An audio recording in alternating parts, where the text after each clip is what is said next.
नक्कीच. तुमच्या मूळ निवेदनातील सर्व मुद्दे एकत्रित करून एक सलग आणि ओघवती मांडणी खालीलप्रमाणे आहे.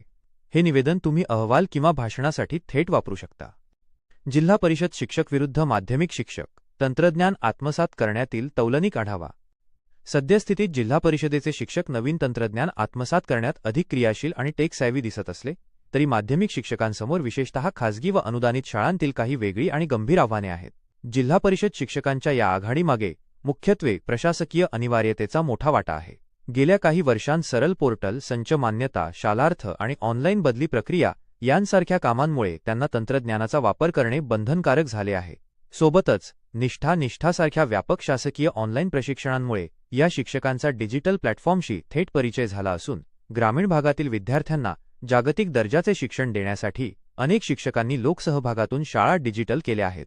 स्वतःचे यूट्यूब चॅनल्स आणि ई-साहित्य निर्मितीतही त्यांचा मोठा सहभाग दिसून येतो. दुसरीकडे माध्यमिक शिक्षकांच्या तांत्रिक कार्यक्षमतेत काही मर्यादा येतात, ज्यामागे प्रामुख्याने पायाभूत सुविधांचा अभाव हे कारण आहे. अनेक माध्यमिक शाळांमध्ये आजही अद्ययावत संगणक लॅब, हायस्पीड इंटरनेट किंवा अखंड वीजपुरवठा यांसारख्या मूलभूत सोयींची कमतरता आहे, ज्यामुळे शिक्षकांची इच्छा असूनही ते तंत्रज्ञानाचा वापर करू शकत नाहीत.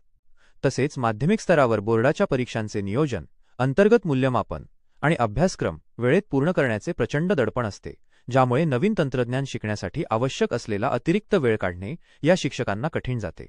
जिल्हा परिषदेत जसे शासन स्तरावरून प्रोत्साहन मिळते, तसे अनेक खासगी शाळांच्या व्यवस्थापनाकडून तांत्रिक प्रशिक्षणासाठी किंवा उपकरणांच्या देखभालीसाठी पुरेसे आर्थिक पाठबळ मिळत नाही. अनेकदा डिजिटल साहित्य बिघडल्यानंतर त्याच्या दुरुस्तीसाठी स्वतंत्र निधी किंवा तंत्रज्ञ उपलब्ध नसल्यामुळे शिक्षकांचा उत्साह मावळतो. थोडक्यात सांगायचे तर जिल्हा परिषद शिक्षक हे प्रशासकीय सक्ती आणि विशेष प्रशिक्षणांमुळे तंत्रज्ञानात अधिक अपडेटेड झाले आहेत, तर माध्यमिक शिक्षक क्षमता असूनही सोयीसुविधांच्या अभावामुळे आणि कामाच्या व्यापाखाली दबलेले आहेत. जर माध्यमिक शिक्षकांनाही योग्य पायाभूत सुविधा, तांत्रिक पाठबळ आणि वेळेचे नियोजन मिळाले तर ते देखील तितक्याच प्रभावीपणे डिजिटल पेडागोजीचा वापर करून शिक्षण क्षेत्रात क्रांती घडवू शकतील.